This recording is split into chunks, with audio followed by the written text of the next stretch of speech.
Hello. Hi, Mr. Howard. Yes, ma'am. Hi, this is Lindy at the Patient Advocate at the Fayetteville, Arkansas VA. Yes, ma'am. And there was an article that we read, and I was just wondering if there was anything that I could help you with. Well, ma'am, I have recordings from patient advocates at the VA. I've tried. I knew that you did. Yeah, we talked a while back. Well, I for 30 years I've tried to go through patient advocacy, and I've tried to go through Congress and Senate, and now I have to do it myself. And I'm sitting here now having a interview with a local newspaper, really nice man from the local newspaper here, and we took the call to hear what you was going to offer there. But I appreciate you calling me. Hello. Yes, sir. Okay, I appreciate you calling me, but you haven't done anything for me in 30 years, and I've tried over and over and over again. I have no faith in you being able to do anything right now. As a matter of fact, Director Matthews and I talked on the phone for 30 minutes, and he was going to help me, but actually he exacerbated the problem. He didn't call to see if he had done me any good or any follow-up or anything.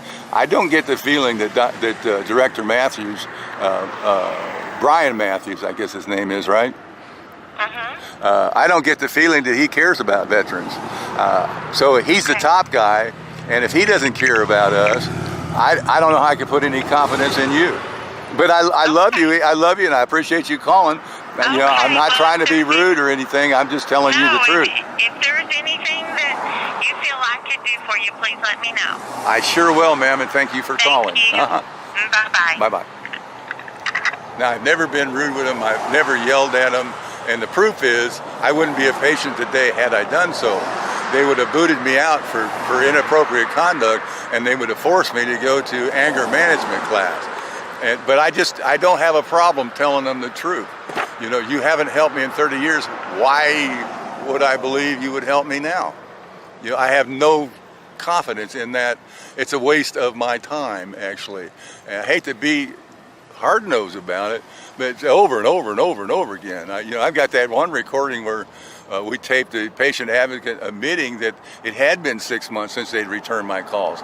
And they hadn't told me in 6 months what the outcome of my prostate biopsy was.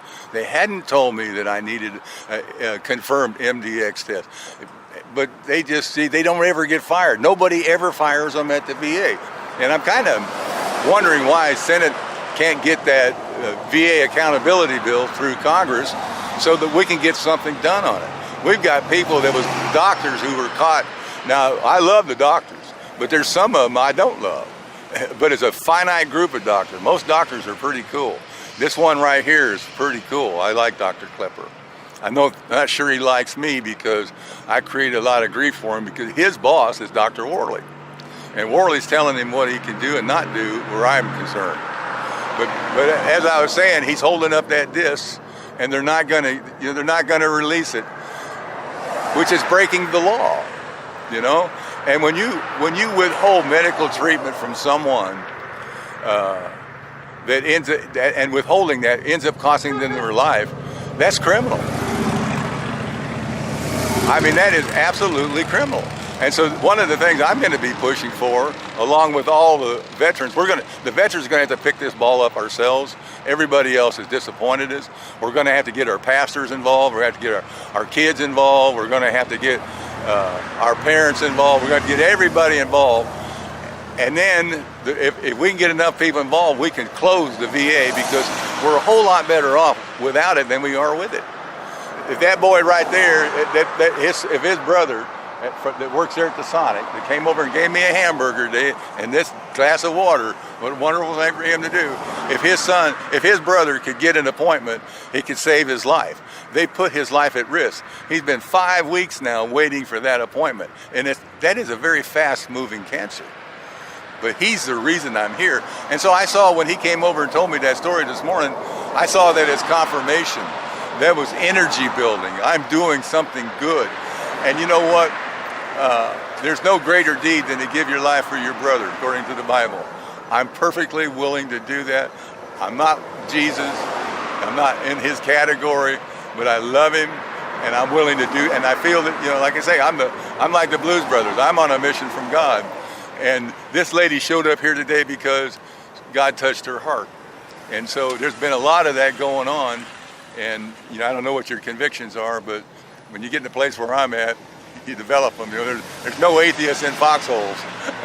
It just doesn't happen. But that's how I see it.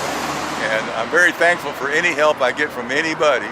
And I'm going to be here 9 to noon every day, as long as I have the physical power.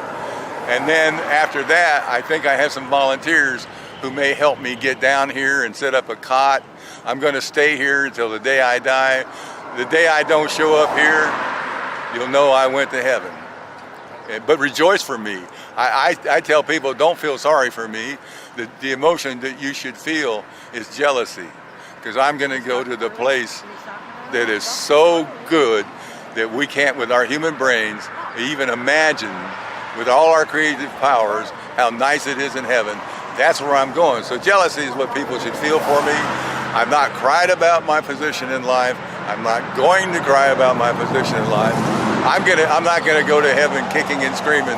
I'm gonna go there, arms stretched out, ready to receive whatever God has for me in heaven. And I hope this helps me, that I'm doing this deed that for which there's no greater than. I'm offering my life for my brothers.